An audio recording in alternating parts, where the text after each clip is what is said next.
everyone, this is Self-Made Millennial. I'm Madeline Mann.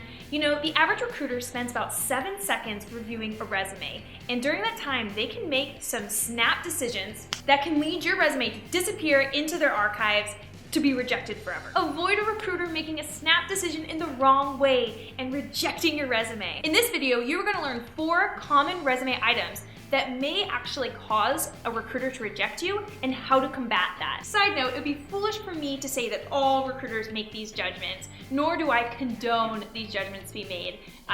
Just don't shoot the messenger here. All right, so snap decision 1 is your graduation years.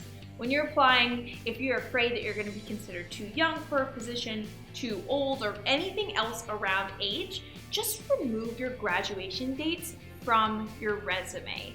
Those indicate your age often, and it's actually illegal for them to ask you what your graduation years are. I personally do not put my graduation years on my LinkedIn or my resume. I just think, any assumptions around age are just not productive. Snap decision number 2. Your email address. So when I was originally trying to break into the technology industry, I was applying to jobs with my old faithful Hotmail email address, and it was actually my father who told me that I should probably get a more updated email address. And when your father gives you that kind of advice, you know you are behind the times. But he was absolutely spot on. An email address can sometimes indicate that you're stuck in the old times, you're against change, you're against evolving technology. And I know that's like a far leap just from looking at an email address, but the perception lives, and I've heard it from a lot of different companies. Also, make sure your email address is your name. Anything that sounds like an AOL screen name should be retired. Shout out to my old screen name, Dr. Rubber Ducky 2.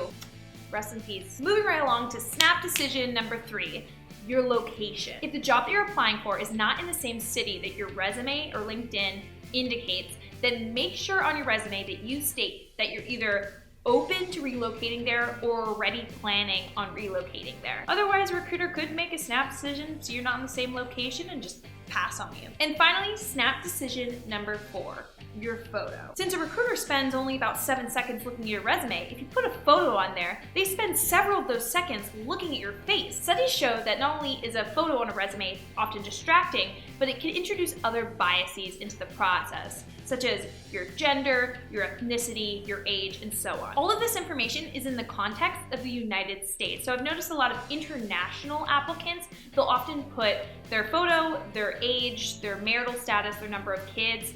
I want to tell you right now that in the United States, please leave all of those things off. It can be distracting and lead to bias situations, and so we want to limit those. So that's it, everyone. Sorry for the bummer news that maybe your resume isn't getting all of the sweet attention it deserves, but I hope you came away with a few little tips to tweak your resume so that recruiters are focusing on what a splendid, delicious candidate you are versus other distracting factors. I don't know if you knew this, but I come out with new videos every week, and you will be notified if you hit subscribe.